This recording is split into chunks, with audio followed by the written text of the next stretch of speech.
the activity was to find out what is the input impedance a quarter wavelength away from a load. So I could write that by just going Z in of L equals lambda over 4. Try to figure out what that is.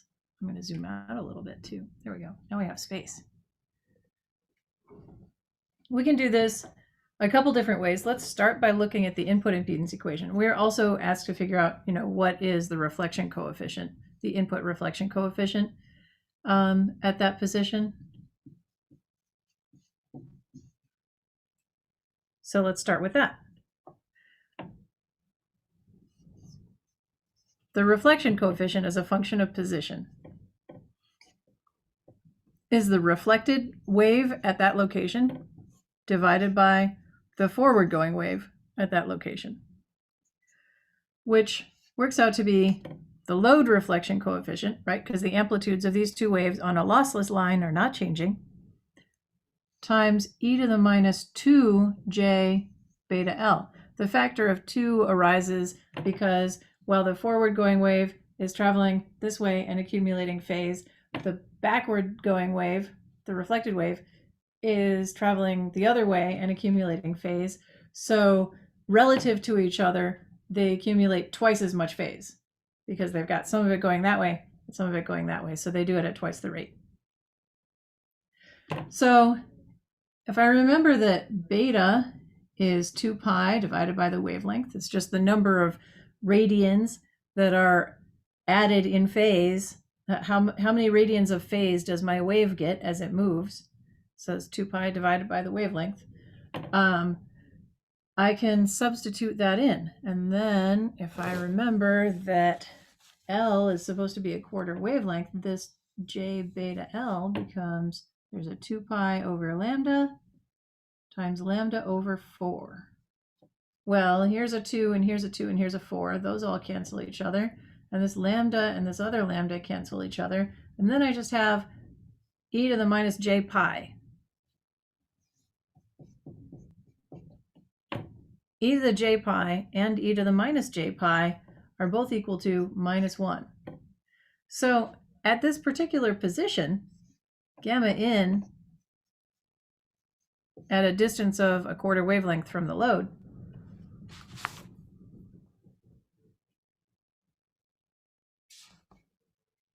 is just minus gamma L. Interesting, and it gets more interesting. There's even more to say about this. Now that we've looked at that, let's take a look at what the input impedance is doing at this particular position. Quarter wavelength is sort of a magic place.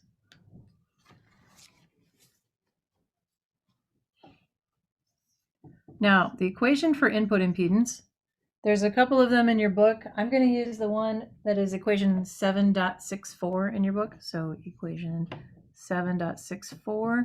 There's also a less simplified version that is equation 7.55. Both of them are fine. They are equivalent to each other. This one is just more compact for me to write down. So it's Z naught times ZL plus J Z naught tangent of beta L divided by Z naught plus JZL tangent beta L. Now, if I take beta equals 2 pi over lambda, and I take lambda equals, L equals lambda over 4, when I multiply beta L, I get pi over 2. This is a little bit of a problem for a tangent.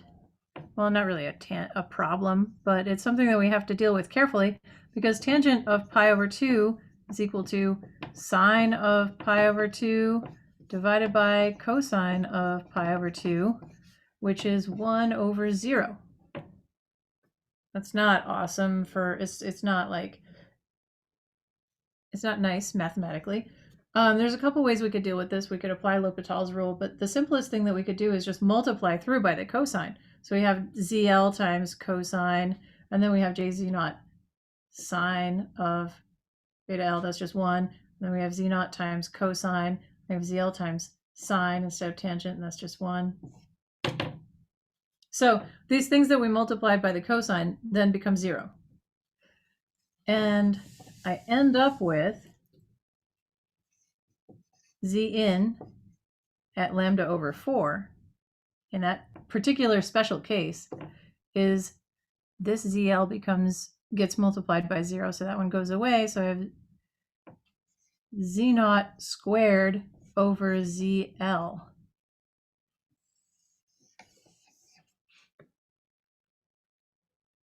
That's interesting. So it's not just 1 over ZL, but it's a reciprocal operation. The interesting thing is, though, what happens if we try to plot these things on a Smith chart? What is the normalized input impedance here? So I'm going to do the little zn, I'm putting the slash in it to denote that it is a lowercase z, even though it's hard to keep a constant font size when you're writing on a whiteboard. So little zn is big Zn over Z naught, which is Z naught over ZL. You know what that is, though? This is 1 over the normalized load impedance. But wait, there's more. So this is cool because moving a quarter wavelength away from the load on your transmission line is the same as doing a reciprocal operation on the Smith chart. That's kind of interesting. And there's even more interesting stuff to be had. Because now let's take a second and actually look at a Smith chart.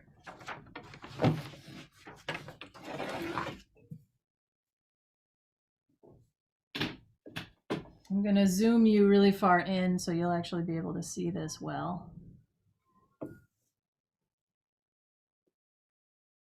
That looks pretty good. So if I take a look at this wavelengths toward generator, and to make it easy on myself, I'm going to start at 0, which is over here at the short circuit. I had a pen, but pens will always betray you in the end.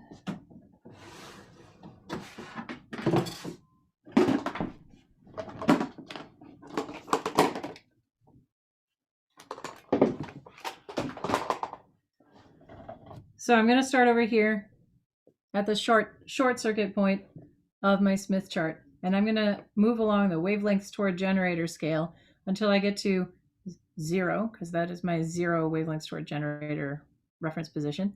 And I'm going to add a quarter wavelength to that. So I'm going to move around here until I get to 0.25, which is right here.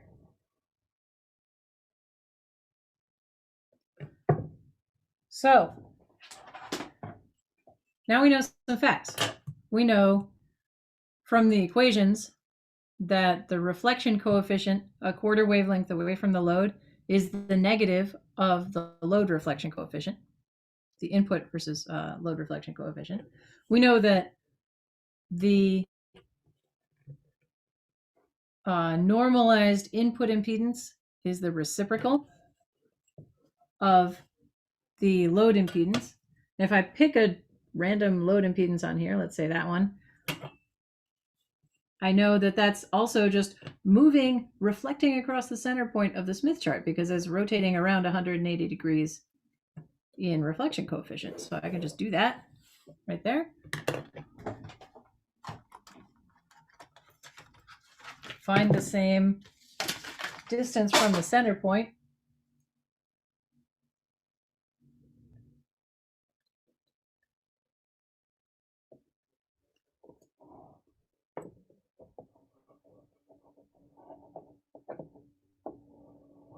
At a quarter wavelength, all you're doing is reflecting across the Smith chart, moving 180 degrees around it in reflection coefficient. And we have this special relationship where little zn is 1 over little zl. Obviously, these are the normalized values, so big Zn is Z naught times Zn times little zn. So then it becomes Z naught over little ZL, or Z naught squared over big ZL, right there. So quarter wavelengths are magic. In terms of the standing wave on a transmission line,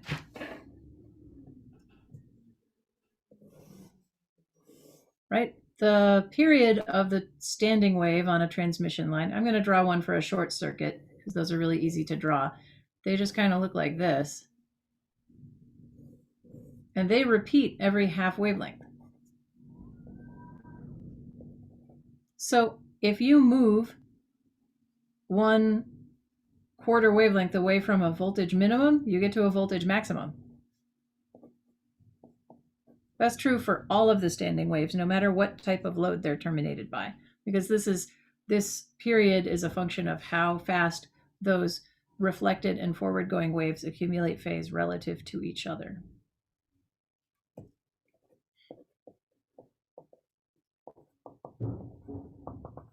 So voltage minima are always separated by a half wavelength, and if you move a quarter wavelength from a voltage minimum, you will get a voltage maximum. And current minima, if this is a plot of the current now, which I will do by making it a dotted line,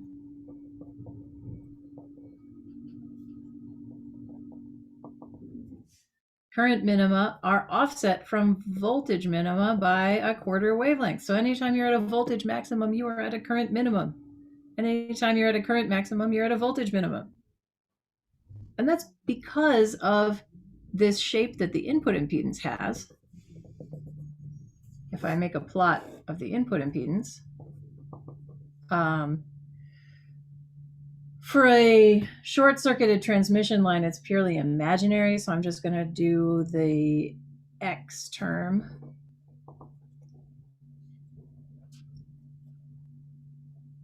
At a short circuit, it's 0.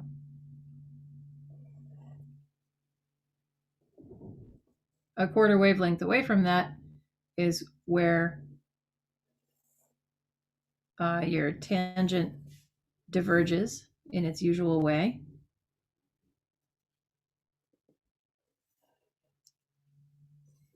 And this makes sense because this tangent, this input impedance is really just the voltage divided by the current. So at this point, you're dividing by 0. At this point, you're dividing 0 by a finite number, so you get 0.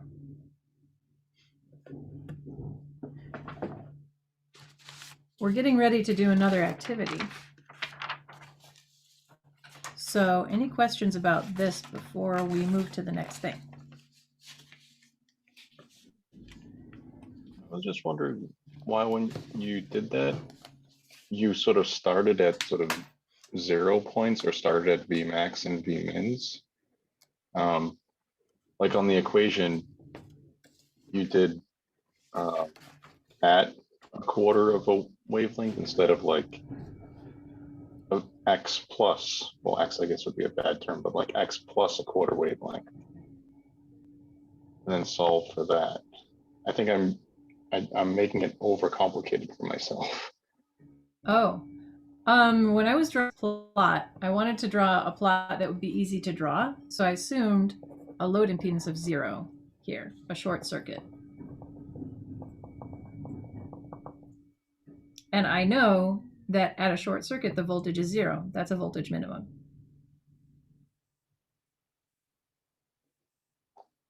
If I had a different ZL, like if ZL had, you know, some real and imaginary part, the voltage minimum might not occur exactly at the load. But the spacing between voltage minima is always going to be half a wavelength. And the spacing between a max and a min is always going to be a quarter wavelength. That's what it means when you go around a Smith chart. When you go around a Smith chart, the place where your 2 voltage waves are destructively interfering is the place where the reflection coefficient circle crosses the left-hand side of the real line, right here. So like this point is always going to be a V min. This point is where they constructively interfere. I got that. I guess it's, see how you drew your other 2 points like randomly? I thought Yeah. you were trying to say, describe that relationship for like any point. And I guess you already went over that relationship in the formula, but it's almost like if the cosine and sine parts sort of switch or something. No, sorry, I'll reformulate a question later. I think I understand what you did though. So I'll just Okay. think of a question later. Sorry about that. No, it's okay. The point that I'm trying to make with the Smith chart is that if you start with a load and move a quarter wavelength around it, that is equivalent to moving 180 degrees around the Smith chart. And it has this cool property of little z in being 1 over little zl. So your normalized input impedance is the reciprocal of the normalized load impedance, which is a property that we use in later applications for matching stuff. But this sort of reflecting across the Smith chart property is really useful. And it doesn't matter where you start. A quarter wavelength is always 180 degrees straight line across through the center. Well, you got that part good. So Cool. thank Yeah, you. that's all we were going for. All right, I have another activity for you. Activity number 2. I have put up in our course materials under week 13 a MATLAB script that implements the input impedance equation. It takes the distance from the load in wavelengths, the characteristic impedance, and the load impedance as inputs. And I want you to use that equation to plot the input impedance versus position for a short circuit transmission line and an open circuit transmission line. And you should be able to supply a vector of positions. So if you define this as L equals like, I used capital L in that thing because a little l looks like a 1. So if L equals 0 to 0.1 to 2 pi like this, because I want you to specify the length and wavelengths. If you put that in and then supply L as an argument to this function, you can get out a vector of input impedance values, and then you should be able to plot those. Plot the real and imaginary parts separately.